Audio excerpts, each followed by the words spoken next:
All right, hey guys, welcome. Good to have you here. Good to have a packed house this morning. Sorry for bringing in chairs. Didn't know how much to expect, so good to see you all here. And now Jody and Paul have to sit right within spitting distance as I talk up here. First of all, welcome. For those of you who don't know me, my name's Greg Gifford. I'm one of the associate pastors here at the church. And then myself and Dr. Bob Somerville, I have the privilege of teaching this class for the next 4 weeks. So normally this would be our combined service hours, but the way it worked this year is that we had an additional 4 weeks to get to teach something because we shortened our combined services. And so as we were thinking through and praying through what that might be, a biblical conflict resolution course, it fits well within 4 weeks and it fits well within the congregation. So it's a kind of a proactive means of speaking truth. And so that's what we're hoping to do over the next 4 weeks, is to kind of break down what it looks like to resolve conflict in a biblical way. So for those of you who are going to miss a few here and there, you'll notice that these guys are recording it in the back. That means that I know Labor Day weekend straddles one of these weekends and that there will be many of us who are gone. But we'll be able to watch those. What they'll do is they're just going to post them on the church's Vimeo account. And so if you miss a weekend, you'll be able to find the lectures there too. Hopefully that's helpful to you. The next thing that you need to know is that there is a binder if you would like it. So each week we'll pass out more and more notes. But something to be aware of is that we are asking that you would give $9 to cover the cost of a binder. So if you want to split one as a couple, that's your call. If you don't want to do that, just graciously leave it under your chair. We'll collect it today.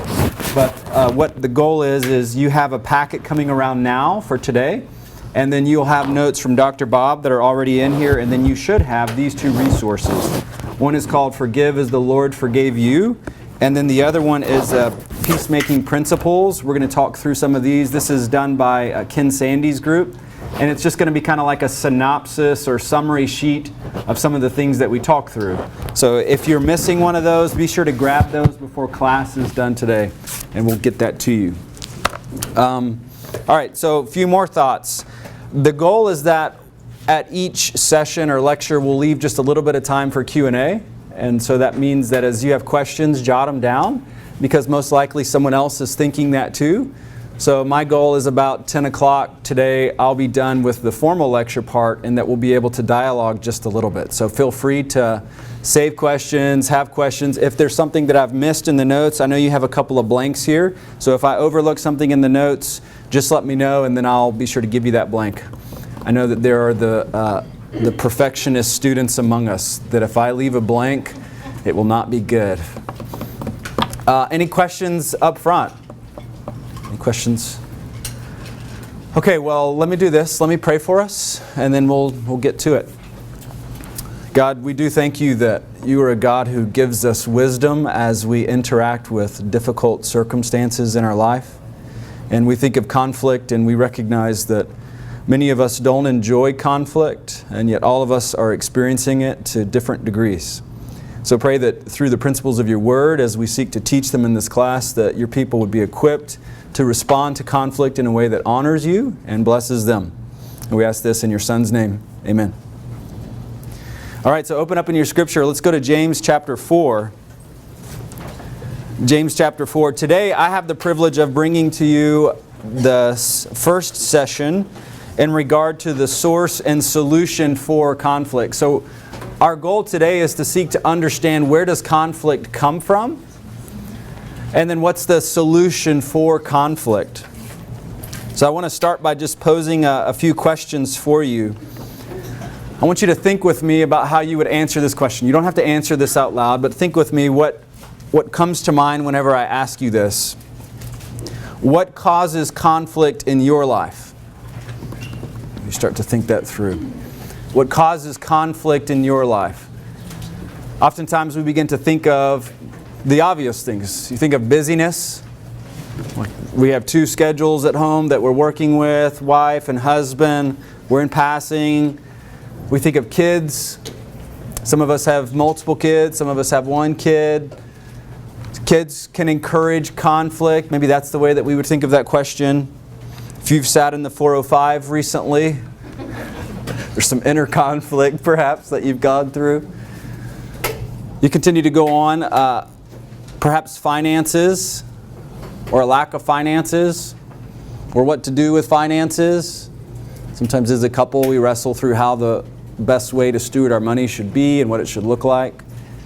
You think of communication, good communication, bad communication, poor communication.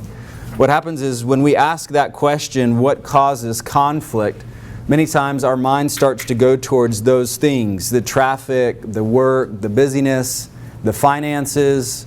You fill in the blank with what that looks like. Our mind starts to go out there, yet whenever we ask that question of Scripture, this is the way that James 4 would put it. I want you to look in James chapter 4. This is verse number 1. It says, what causes quarrels and what causes fights among you? It's about as boots on the ground as you can get. Is it not this, that your passions are at war within you? You desire and do not have, so you murder. You covet and cannot obtain, so you fight and quarrel. You do not have because you do not ask, and you ask and you do not receive, because you ask wrongly to spend it on your passions.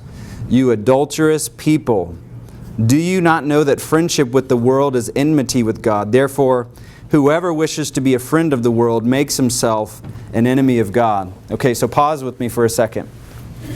Think of the way that James is asking this question. Same question, what causes conflict? What causes quarrels? What causes the fights that happen among you? Well, the way that James locates this is within us. Oftentimes as I think through what causes conflict in my life, I'm thinking outside of us. It's there. It's that. It's the 100-degree heat as of the past couple weeks. It's traffic. It's work. It's busyness. It's kids. It's the new school year. Like you fill in the blank of whatever that looks like. But then the way that James says it is that it's in here. This is how he answers it. Is it not this, that your passions are at war within you? That's a hard truth because it's not outside of us, but it's inside of us. It's your passions. So I want to think through this for just a second. As we're engaging conflict, there's a sense in which we cannot say it's their fault. You can't exclusively say it's their fault. As you enter into that moment that's really tense with your spouse, you cannot say it's their fault because the way that James starts this is saying that it's yours. It's within you. That what's taking place is something within you is at war. Your passions. It's not out there. It's in here. It's important to catch. You know, the Bible talks about this idea of pressures that we face. James is known for that. Flip back over to chapter 1. I want to show you something. Look in verse number 2 with me. Verse number 2 of James 1. He says, count it all joy, my brothers, when you meet trials of various kinds. For you know that the testing of your faith produces steadfastness. Now skip down to verse number 12. Blessed is the man who remains steadfast under trial. For when he has stood the test, he will receive the crown of life, which God has promised to those who love Him. Let no one say when he is tempted, I am being tempted by God. For God cannot be tempted with evil, and He Himself tempts no one. James uses temptation in two different ways within this passage. So I'm going to try not to insult you with my doodling throughout this class, but I think very visually. So I want you to imagine with me here a balloon. Actually, I think the string comes from here, but you get what I'm saying. So we have a balloon. This is the way that James would describe a trial. That a trial is a pressure that's taking place outside of us. Imagine if we had the balloon in our hand right now and I were just cranking on it, squeezing it. It's making that nasty, scratchy noise. That's the idea of verse number 2 and verse number 12. That I have this trial, I have this external pressure on my life. But, verse number 13, he says, let no one say whenever he is tempted that I am being tempted by God. So I want you to imagine that we also have these inner solicitations towards wrong, or these inner solicitations towards that which doesn't honor God. So think of a balloon, that I can overinflate a balloon. It's very possible for me to keep blowing on it, and as I keep blowing on it, it pops. So when James starts this language, he's saying that there are circumstantial pressures that you guys face. And you can consider it a blessing to go through those. Verse number 12, verse number 2. You can count it all joy when you go through these external pressures. But also know that in the middle of those external pressures, that you're responding toward it. That in the middle of traffic, not your fault most of the time, you're responding to the traffic. That's the way that this balloon helps us understand. So verse number 13 is when you have the desire to lash out in frustration on the 405. That's the inner pressures. That's what's working within you as you respond to the outer pressures. That's the way that James would describe it here. So in chapter 4, verse number 1, when he asks the question, where does the fights and where does the quarrels come from? Well, here is where they come from. They come from you. They come from within you. They come from your passion. So I want you to think that we're not talking about this stuff here. We're talking about this stuff. This is where we are as we talk through James chapter 4. He uses the idea of passions here. I'm roughly at point number B in your notes, of passions. Literally all that he means by passions is a desire for pleasure. He's talking about a desire for pleasure. So this is actually where hedonism comes from. Hedonism just says, I want what I want to enjoy it. That pleasure is all, end all, for all. What James is saying is that you are desiring pleasure and you are not getting it. You're desiring something that you're not getting. And here particularly, he's talking about the desires of pleasure. And he begins to reiterate this in verse number 2. So you desire, you don't have, back in chapter 4. So then what takes place is there's a progression. We'll talk about this. You murder, you can't obtain, so you fight and you quarrel.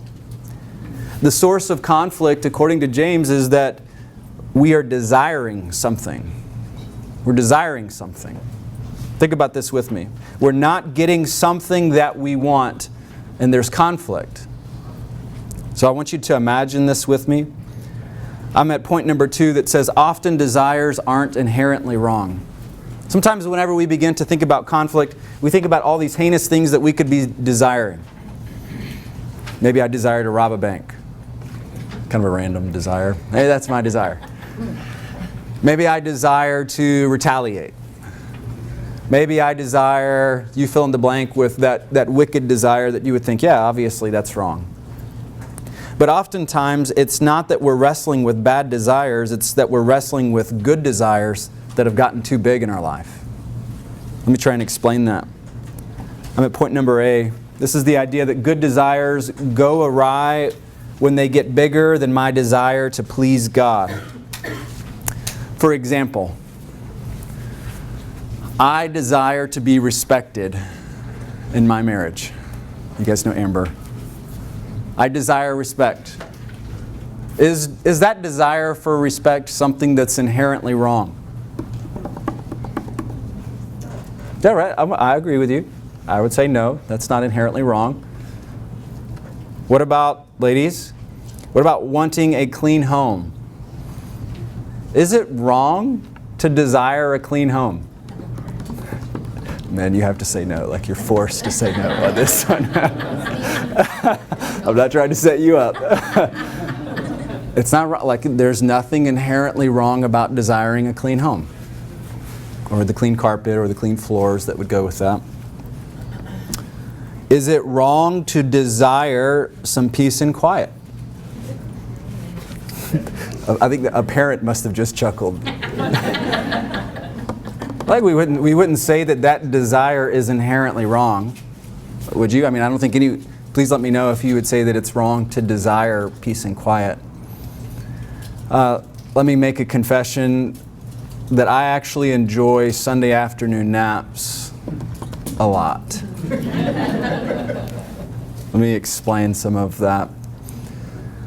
Sometimes what takes place is usually we're done here 1, 2 o'clock, and so that leaves the sacred hour of 3, 4 of prime snoozing hour.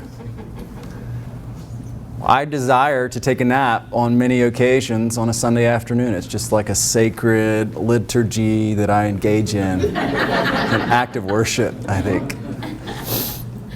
Is that desire for a nap inherently wrong. No, you could debate like when it is, like if I'm wanting to nap while I'm flying a plane, like that might be wrong. But we're saying no, your afternoon nap isn't inherently wrong. You see, where we find ourselves is often right in the middle of this, where it's not that we're struggling to desire bad things, but that we're desiring good things too much.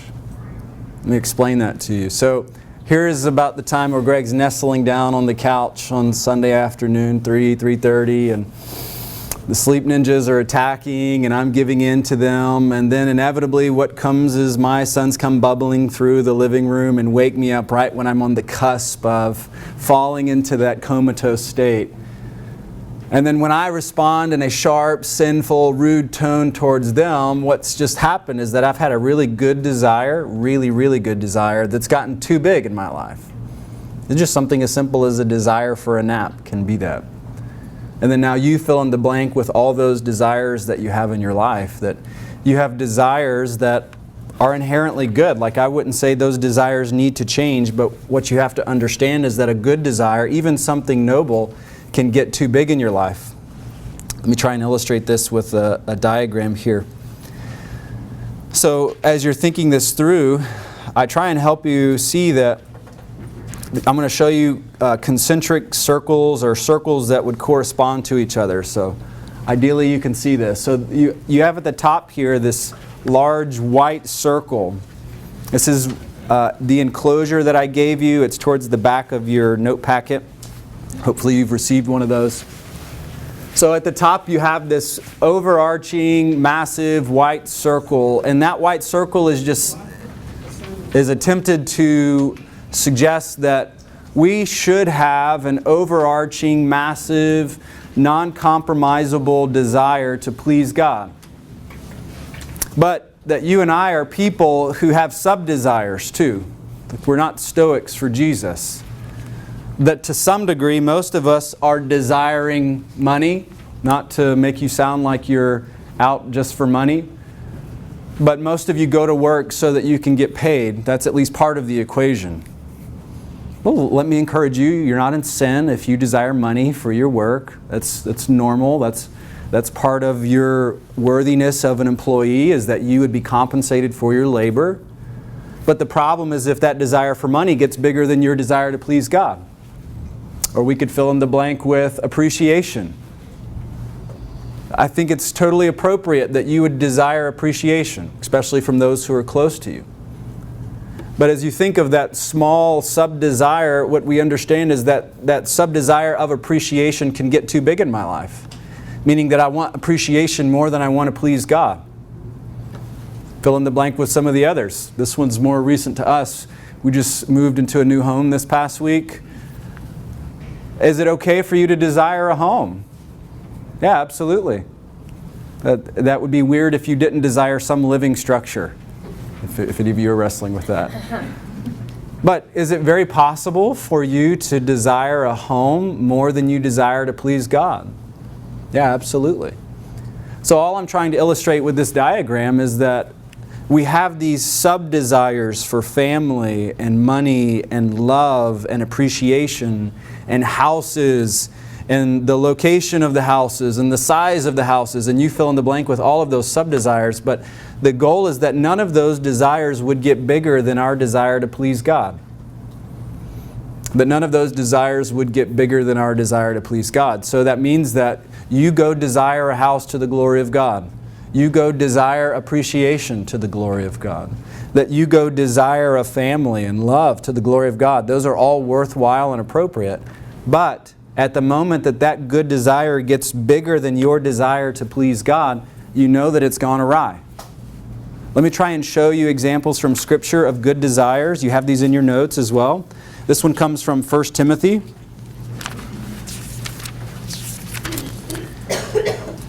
As Paul is instructing Timothy for what to look in an overseer, he says this. He says, "This saying is trustworthy. If anyone aspires to the office of overseer, he desires a noble task." That word desires, as the English Standard Version translates it, is exactly what we're talking about.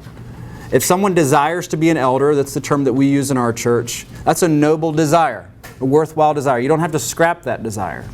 It's important for you to hear. Then in Hebrews chapter number 6, verse number 11, the author says, "We desire each of you to show the same earnestness and to have full assurance of hope until the end." So it's not that in any way we would want to be desireless people. That's not the goal. That's not a biblical goal, I would even say. We see desires being commended here. It's that we are a people who have our desires subordinated to the overarching desire to please God. So let me offer just a clarification here. I'm at point number D in your notes. So not all desires are sinful, yet desires for sinful things are still sinful. You do have to change and repent of those. So hear me out on this. So when James says, James chapter 4, verse number 1, what causes the fights and what causes the quarrels? Well, if you are indeed desiring something that is sinful, like I want them to feel the pain that they have put me through. I want them to know how difficult life has been for me. When I'm wrestling with a sinful desire, it's important that you understand that, yeah, that desire is something that you do have to repent of. That's where we go back to the balloon analogy, so that it is possible for you to sinfully respond in your circumstances, so that you're desiring something that God wouldn't have you desire.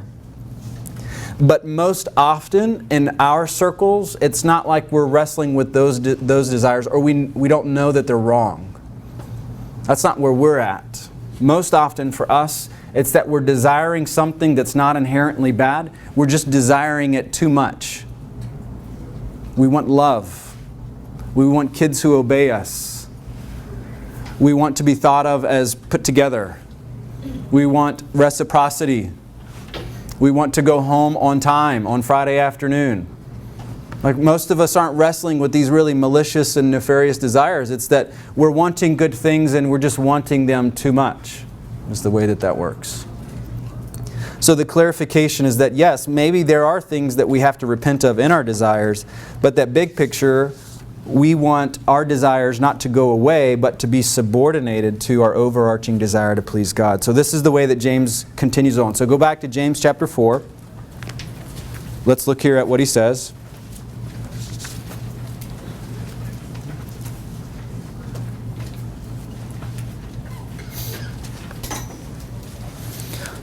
So this is the way that the desires keep moving. James says that your desires literally are fighting a battle within you. Verse number 2, you desire and you don't have, so you murder. You covet and you cannot obtain, so you fight and you quarrel. You do not have because you do not ask, and you ask and do not receive, because you ask wrongly to spend it on your passions.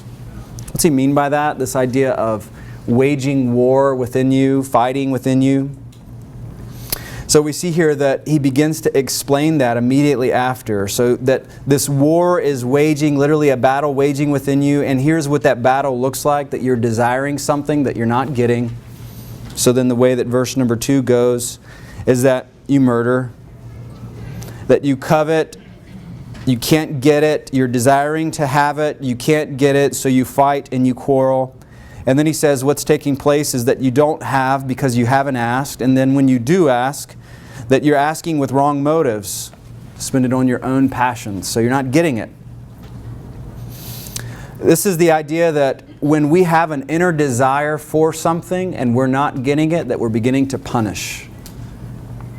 Think of the time where you've desired just a little bit of appreciation around the house. Just a little bit, just an inkling of thanks. And that moment that you give in towards punishing wife, kids, mom, dad, whoever that looks like in your life, at that moment you're illustrating what it looks like for passions to wage war within you. That's true within my life. There's this battle raging within us. So often in the counseling context, what I really want to know is not the conflict. It's not the outer circumstance. It's not what's going on around. It's what were you wanting in the middle of that conflict? What were you wanting in the middle of that struggle? Because that's the reason that you're now waging war. That's the reason that you're now embattled with whomever. So this is the progression of an idol, and some of this comes from the Peacemaker. We're going to use some of Ken Sande's work throughout this class. If you're not familiar with Ken Sande, I think it's become like Relational Wisdom now is the newest form of it. It used to be Peacemaking Ministries, and there's a few resources. So you have the Peacemaker. That's kind of for the nerds among us. It's very dense. It's not easy to read. It's like 300 pages. Then there's Peacemaking for Families, another resource for you where it's a little bit more palatable, not as long. And then there's also Peacemaking for Kids, or it's like Junior Peacemaker, something along those lines. So if you have, your 12, 13-year-old, you might have a great Bible study for home lessons with them, but Peacemaking for Kids. So it is really valuable information. And some of what he says is what I want to share with you here. This is the idea of a progression of an idol.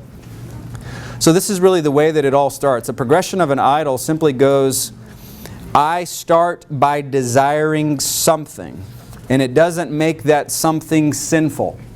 I just want something. Can someone give us an illustration of something we may want? Clean car. No Cheetos in the car, please. No drinking in the car. It just starts with me wanting that. I just don't want dirt all over my back seat. I feel like that's a fair desire. I drive a 95 Wrangler, so this isn't my struggle as much, but maybe someone else's struggle. Yeah, there's probably more mud in it than outside of it. Okay, so is it a legitimate thing to desire a clean car? Yeah. But then what happens when I don't get it? Oops goes the bag of Cheetos in the back seat. This is the way that an idol continues to progress. I demand. It went from I would really like to have a clean car to now I will have a clean car. I demand having a clean car. So the trouble is that if our desire is not met, these attitudes lead to a vicious cycle. The more we want something, the more we think of it as something that we need and something that we deserve. The more we think we're entitled to it, the more convinced we are that we cannot be happy without securing it. You must give me a clean car. Dapper Dan's is right around the corner. So it starts with, it would be nice to have a clean car. Like clean cars, it feels great. And then it's now progressed towards, I have to have a clean car. It's part of my normal daily routine. So now what takes place is when that thing that we desire, you fill in the blank with what that looks like. When that thing that you desire becomes a demand, you're willing to compromise in order to get it. It's an expectation, maybe even an implicit. You've never formally said that to yourself. Maybe it's just something that you've imbibed over time, that I just expect that to be true. I just expect a clean car. I just expect dinner to be ready. I just expect the house to be clean. You fill in the blanks of what that looks like. This is when the progression of your desire has now become a demand, and it's starting to get on a slippery place because the next progression goes towards I judge. Before we get there, I want to share with you, you remember this story. I think this is a good analogy of what it looks like. Genesis chapter 30, verse number 1. When Rachel saw that she bore Jacob no children, she envied her sister. She said to Jacob, "Give me children, or I shall die." These unmet desires, even a good desire for kids, can creep their way into becoming a demand in your life. You expect it. You demand it. So whatever it is, most of us aren't wrestling with the nefarious things of life. Whatever that looks like, it's now that I'm expecting this to be true. And if it's not true, then what begins to take place is that I will judge you. Oh, okay. Let's explain that for a second. Like none of you have a gavel, I'm assuming. There's not a courtroom in many of your living rooms, I'm assuming. I've not been in all of them. But here's the way that it looks like when we begin to judge, is that when someone fails to meet our demands, they fail to satisfy our desires and live up to our expectations, that we begin to criticize and condemn them in our hearts. How could he? He knows I don't like Cheetos in my car. Not to make light of Cheetos in your car. How could he? He knows that I've worked all day to clean this house and he hasn't said thank you. How could she? I've been working all day. The least that could happen is that she can make a meal whenever I come home.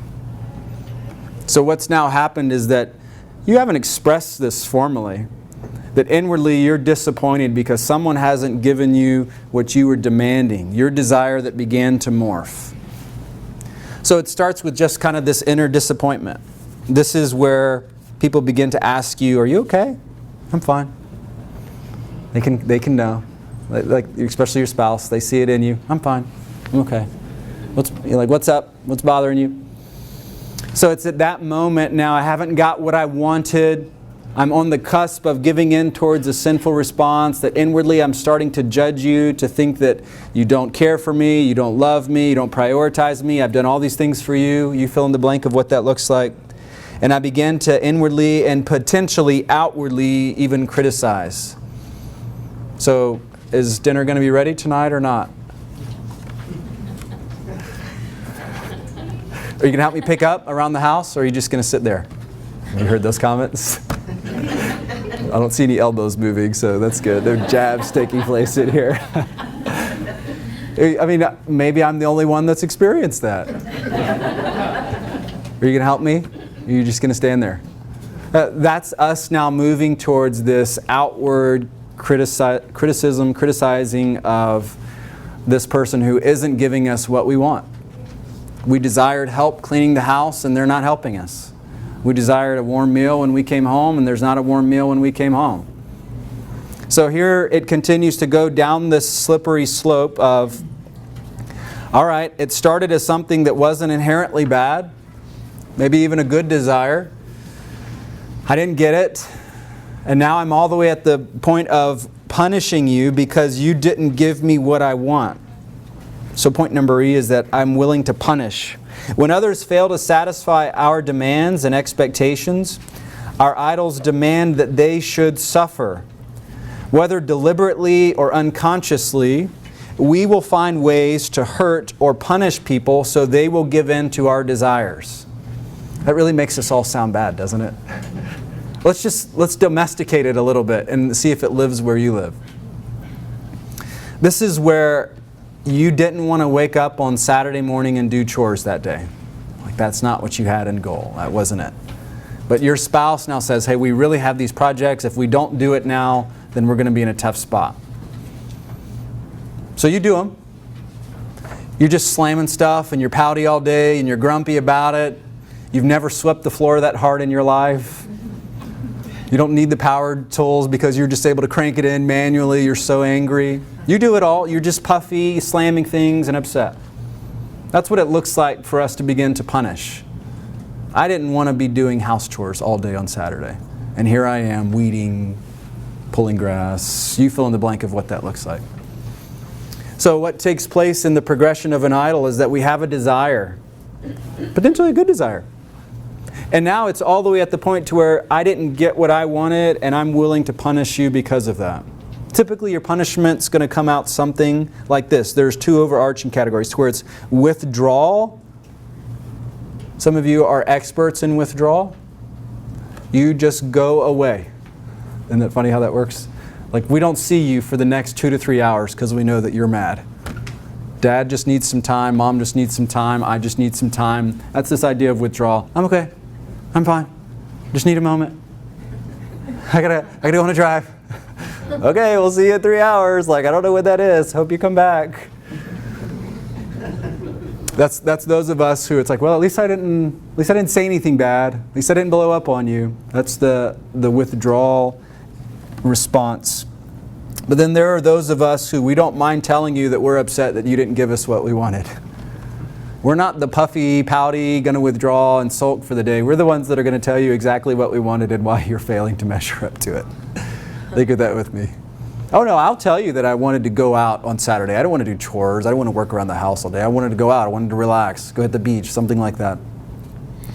So when we have these overarching responses of punishing, it's not just that you're doing overt things to be unkind towards another person. It's that for some of us, we're just pouty. You're just kind of miserable to be around the rest of the day. It's totally ruined because now you didn't get what you wanted, and so you're going to sulk. And you're not retaliating with really unkind words. You're retaliating by just not talking for the next 3 days. I'm okay. All right, let's go. This is the idea of I'm not getting what I wanted.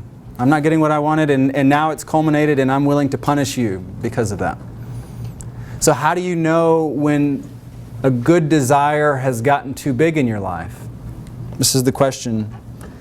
How do you know when I'm letting it become a demand? I'm at the cusp of desiring something too much. This is where I want a little bit of your help. Finding an eraser. So no erasers here. I'm going to go old school. All right. So what happens is you desire something. Let's do another. We've done clean car. Someone give us another desire. Good desire. Don't make it a bad one, please. And complicate things. What's another legitimate good desire? To achieve a goal. Okay, so to achieve a goal, let's make it even more specific. Okay, I'm a professor, so let's make it education if we can. So every year we're graduating out students. So most of us wouldn't say that it's inherently wrong to desire to graduate. I don't think anyone is wrestling with that. How do you know that that good desire to graduate has gotten too big in your life? Well, it's when you're willing to sin to get it.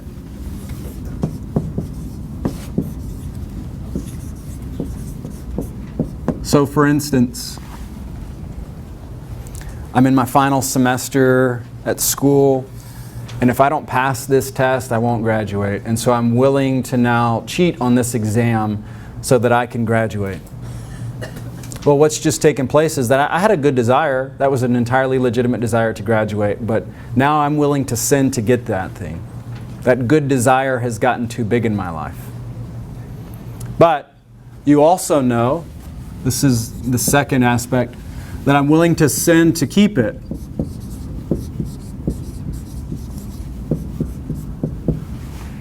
So for instance, I'm going to compromise other standards in my life that I know God would have for me for the sake of pursuing education. That everything will bow down before my educational pursuits. If I'm married, I'm forsaking time I should with my spouse. I'm forsaking time I should in engaging in fellowship at the church, so that there are different aspects of my life that I'm willing to compromise for the sake of graduating. Everything will bow down before this now. So this is the first aspect, that I'm willing to sin to get it. The second is that I'm willing to sin to keep it. And then the final is that I'm willing to sin if I don't get it. So imagine this with me.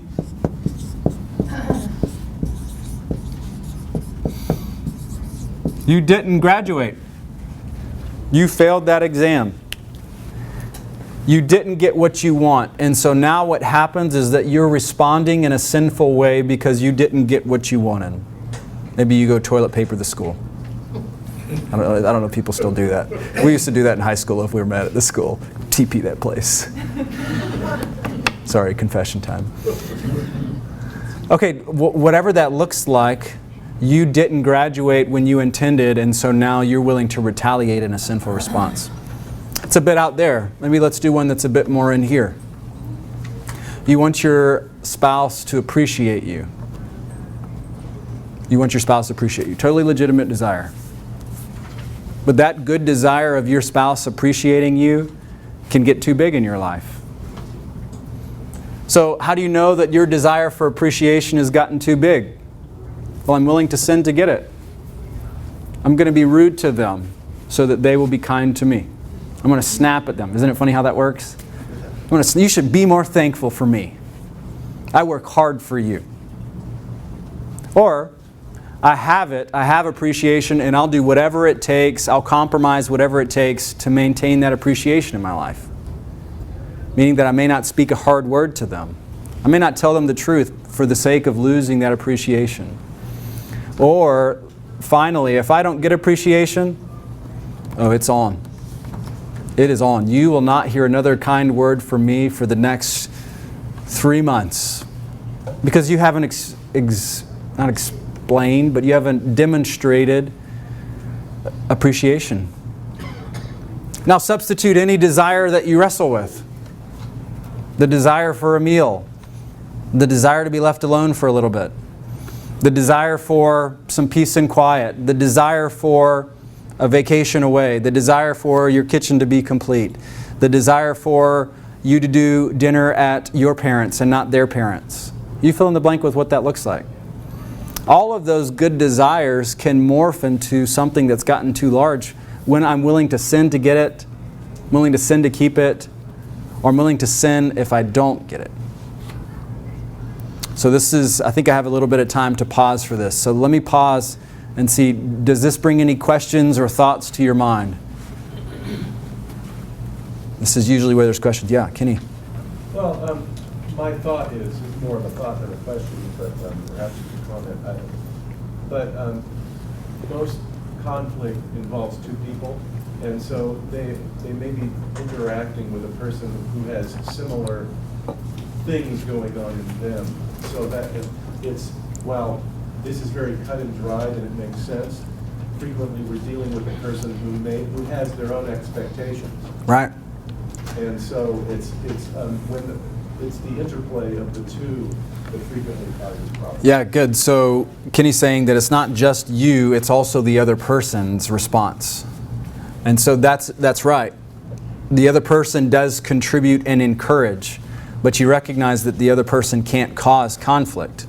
As you respond to it in a righteous capacity, they cannot cause a conflict. So in that sense, we're saying that, of course, there are other people.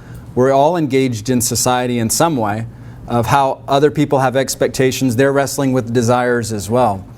But in that moment, they can't cause a conflict between us because I have to now capitulate towards a sinful response in order for that to be true.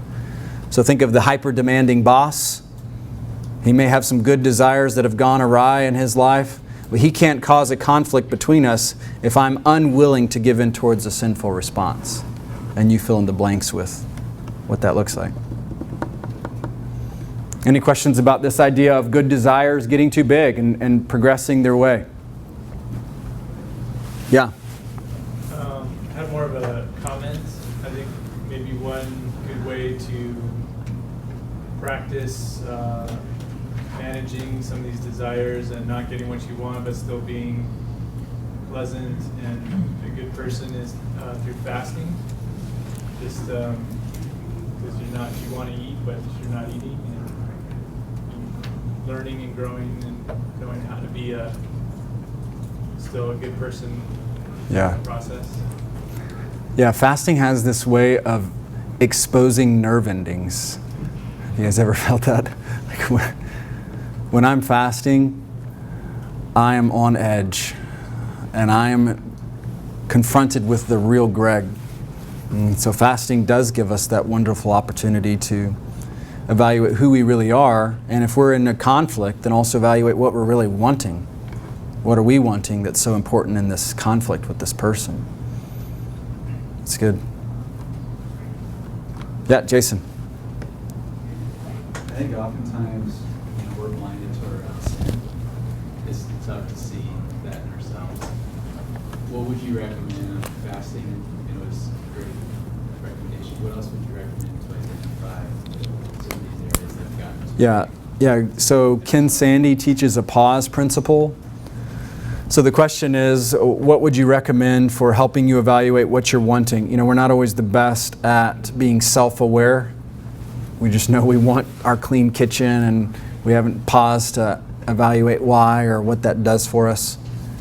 So that Ken Sande gives a pause principle, and it's where we're literally doing that. We're stopping, we're evaluating, we're clarifying with this person, that we're doing a little bit of data gathering about ourselves and about the circumstance. And so some of that comes down to what I think the Bible would represent as being a man of understanding. That a man of understanding is one, according to James 1, that's slow to speak, quick to listen, slow to anger. So being a person of understanding means that we're seeking to get perspectives right in conflict.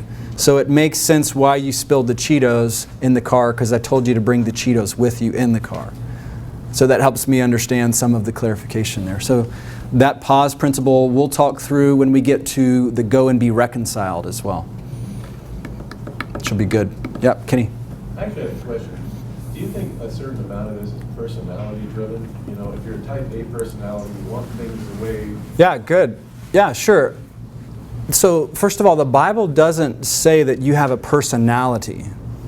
Our culture would say that you have a personality.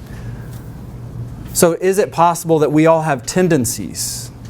Some of those are habits that we've gained over years of our life. Some of it's part of the cultures that we've lived in. You think of all the different factors that influence who you are. So, we typically use a personality to describe that. Well, they're type A, so they're always driven. Got it. Well, if we use that idea of personality, we recognize that it's not static. So that means that even if you have a tendency to be very driven and ambitious, type A, you're still called to be like Jesus. And that God has given you all the resources you need to be like Jesus.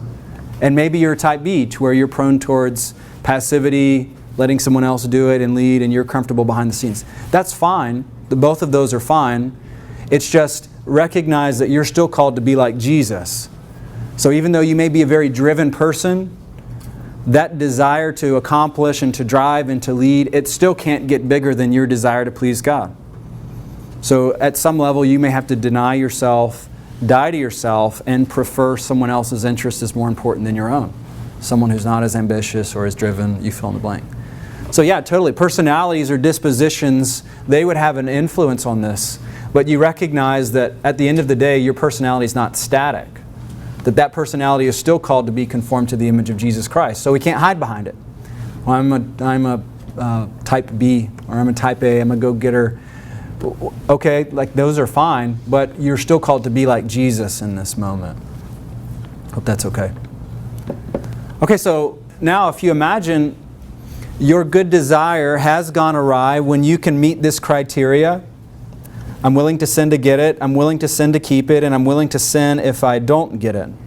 So here is where I'm saying a solution begins to come in. Think back to the Prezi that I showed you just a second ago. The solution comes in as I'm willing to say that there's nothing in my life that will get bigger than my desire to please God. And this is a way that I try and help you conceptualize that. I want you to go with me to 2 Corinthians 5:9. If you want to break into any of my online accounts, this is my password, by the way. It's the reference. I'm not going to tell you what the combo is. 2 Corinthians 5:9. We see here that Paul is talking in the context of his earthly body and longing for the day when he will have his heavenly body bestowed upon him. Verse number 6, he says, we're always of good courage. We know that while we're at home in the body, we're away from the Lord. For we walk by faith, not by sight. Yes, we're of good courage, and we would rather be away from the body and at home with the Lord. Verse number 9 says this.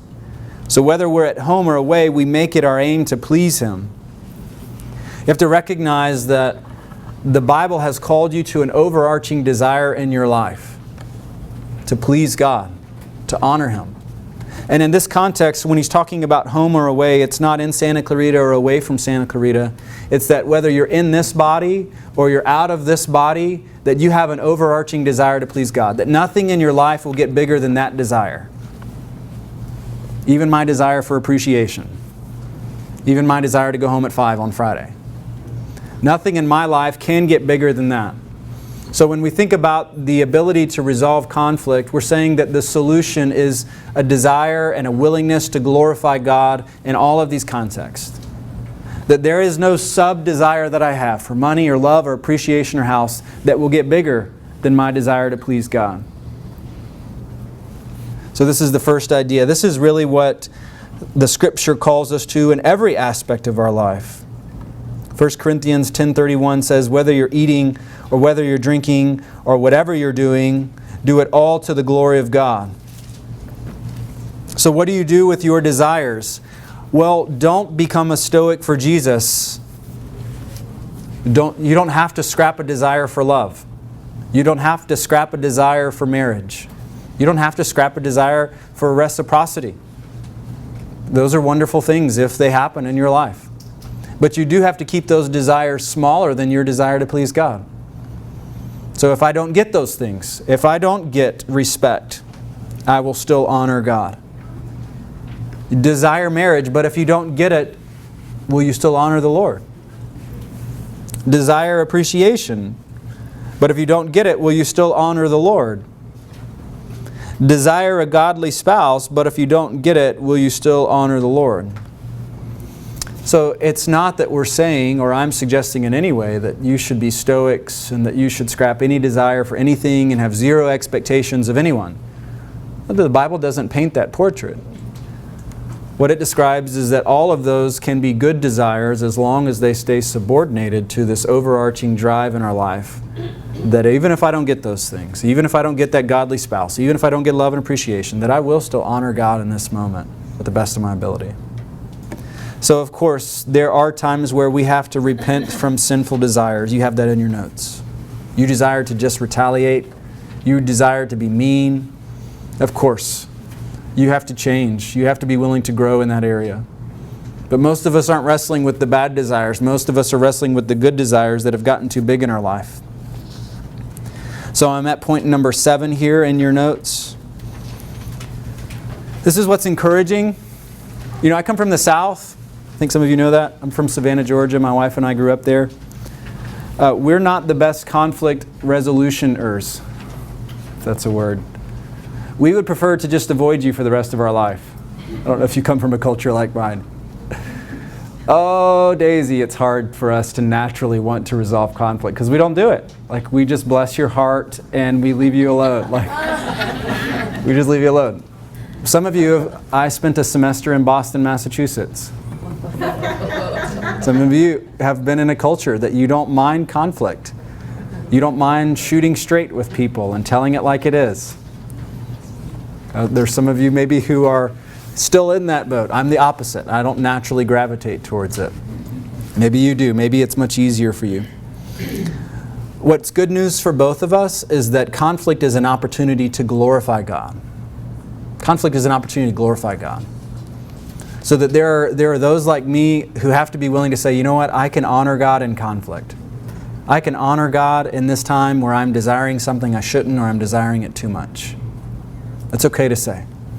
And that as we begin this process of now reaching out to the other person, that this is something that can be done to the glory of God. I don't have to avoid this like the plague. And then there are those that have to recognize that conflict isn't just about you feeling better or shooting straight or being honest. That conflict is an opportunity for you to glorify God. And that you may have a tendency to resolve it right there on the spot. But recognize that our goal isn't that you resolve it right there on the spot. Our goal is that you honor God in this process. And if you honor God, then that's a success. So if we get that there is this overarching desire to please God, then there are a few outworkings of this. It enables me to make the right decision no matter what others are doing. So if my desire is to honor and please God in conflict, then I can do what honors Him no matter how other people are responding. My boss, my kids, my spouse, my neighbors, you fill in the blank, my students. No matter how someone else is responding, that I know that I can still respond in a way that honors the Lord. Number 2 is that it prevents the cycle of being sinned against and sinning against others in return. You would be surprised how often in counseling where someone is refusing to honor the Lord because the other person isn't honoring the Lord. So there's this stalemate of sorts taking place. Where when you're willing to say, you know what, I'm going to honor God even if they don't, that's all He's called you to do. So it changes our vision of what success looks like. It means that success doesn't look like that I live a life free of conflict in any way. That's not what it looks like. Because God actually uses conflict to glorify Himself and to change you. So that if I'm evaluating my life off of how little conflict I have, then I'm not evaluating it according to God's standards. I can have conflict in my life and still please the Lord. And then a final implication is that it makes every opportunity in conflict an opportunity to glorify God. So here's where we went today, and here's where Dr. Somerville is going to take us next week. So I asked the question, where does conflict start? And James says, well, it starts within your passions as your passions begin to wage war. Conflict starts in us, and the change starts in us too. You have to hear that. Next week, Dr. Somerville is going to teach you this idea of getting the log out of your own eye.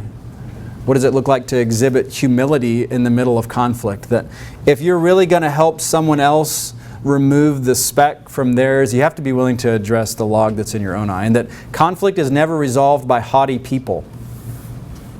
Like steel is thunder, but conflict isn't resolved by haughty people. So that's what we're going to cover next week. So if conflict fails to be resolved, let me give you this final implication, then we have a few minutes for questions. If conflict isn't being resolved in your life, one of the things that we have to evaluate is, what is our response in this conflict? How are we contributing towards this? Is it not being resolved? You think of that sibling, you think of that parent, you think of that child with years of conflict between you and them. In that moment, have you paused to evaluate your response, what you're wanting, and if that good desire for something has gotten too big? All right, we have a few minutes left. I promised you that I'd give you a couple of questions. So think this through with me. I'm going to kind of give you categories, and then you tell me what questions or clarifications you would have. So when thinking through this idea of good desires, or desires that do need to change and be repented of, any questions there? How do you know it's a good desire? How do you know it's a desire that has to be repented of? Okay with that?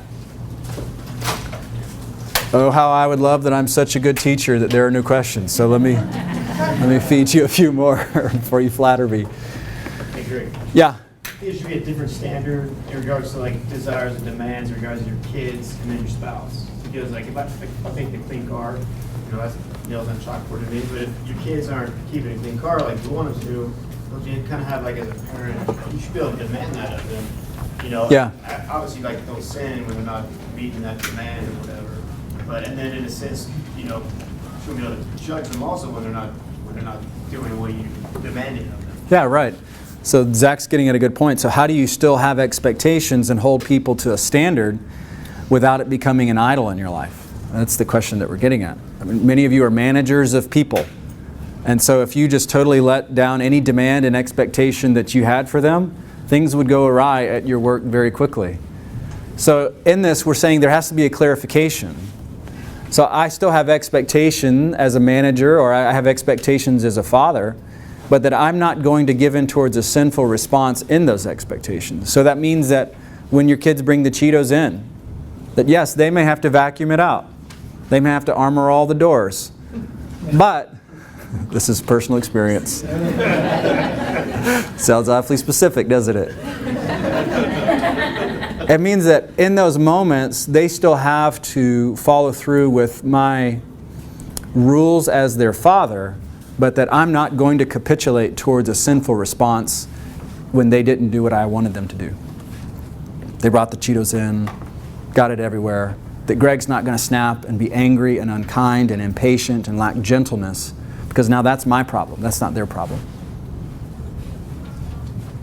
Yes, Nathan? Maybe one more comment along those lines. Like in James, it goes on to say, you do not have because you do not ask. And I know a lot of times we think of that as prayer, but can the same thing kind of be applied to our relationships with other people? Like we want something, we can just go to them and ask, hey, please don't bring the Cheetos in the car, or Yeah. and just with our tone and the way we're asking can demonstrate that Christ-likeness, but still asking them, hey, or if we have a frustration with our spouse or something. Yeah, I think that's good communication taking place. You're just being transparent about what you're wanting. So how unkind would it be to snap at your kid and they had no idea that you didn't want them to bring Cheetos in the car in the first place? And so that's just good communication taking place. So in the context of a marriage, what often happens is that we have these imbibed expectations and desires, but we haven't expressed to them clearly. So our spouse has no idea that we wanted that, and yet we just have this implicit understanding that they should know. And so that's good communication, to where we're just being candid about our desires. Hey, it would be great if you could help me clean the house on Saturday. Yes? Where does anger fit into that then? Like, so you told your kids, don't use that glass because it's really fragile, or they sit there and pick it up, drop the glass, and breaks all the time. Yeah. So, I mean, naturally you're angry. Yeah, But good. how do you not sin in? Right, so that's now you saying, I had a good desire for you not to shatter my glass all over the floor. And then you disobeyed me, and when you picked it up, you did exactly what I knew would happen. So the Bible does separate between a righteous anger and an unrighteous anger. Is it entirely legitimate for you as a parent to be angry at your disobedient child? Yeah, that's entirely legitimate. You can be angry and not sin in that moment. So that there now may be discipline that corresponds to your disobedience. But in that moment, I'm not unrighteously angry at you. I'm not going to give in. I'm not going to come smack you. I'm not going to scream at you in the middle of the kitchen because you dropped that thing in light of disobedience. So that anger would come in, yeah, you were desiring something and it didn't happen, but you still responded in a righteous way by not letting that become unrighteous anger. Yeah, totally. In fact, this may sound weird, but I think there are things that we should be more angry about than what we are. There are injustices in this world that are taking place, and we don't have enough of a righteous anger swelling within us. So, yeah, that's not out of place. Vicki. I'm dealing with, for several years, a person that had such conflict over this. She's an agnostic book publisher, and she wants to change my book. And there are all these different things that have happened, and just this course is going to really help me, because I have found that most of the problems have to do with miscommunication. And we're not communicating very well. Yeah. So I've asked her to please agree with me that we'll make all of our conversations by phone. So we make all, and so the conflict and the working out of the little problems that we have and the moving forward at each step has helped so much better to have better communication. So I'm almost there. Yeah, good. Almost. Good. That's just you being candid about your desires. This is what I'm wanting. That's you being candid. So Vicki's talking about working with an unbelieving publisher. And that's you being, this goes back to some of what Nathan, you just being candid about what you're wanting. And so you can still desire those things. Those are appropriate. Maybe there's another publisher that can better accommodate. But you're thinking that now at the moment that Vicki gives in toward a sinful response in your good desires, that's whenever they've become too large in your life. They've become an idol. Yeah, Fred. Yeah, I'm not trying to oversimplify the conflict, but there are times in our relationship where I think this conflict would go away if my wife could see this the way that I see it. That's the 5th week. That's week 5. So I do wonder if sometimes in a relationship, do you just agree to disagree? You respect the difference. Sometimes I think, we like to live in a world of black and white where for a lot of people it's gray. Doreen, did you have anything to do with that fire alarm, by the way? Very strategic of you. Let's give it a second and see what they tell us to do. Okay, so being unified doesn't mean we're uniform. So that even though we're one flesh, we still disagree. Big picture. So the goal is that in our disagreement, we both have an overarching desire to honor and please God. So when we talk about mediation and conciliation, those are times where we just don't agree, but we're still going to seek to please the Lord in those moments. So if we say agree to disagree, we're agreeing to honor the Lord in our disagreements. All right, I see people leaving. All right, I'll let you guys go for your own safety.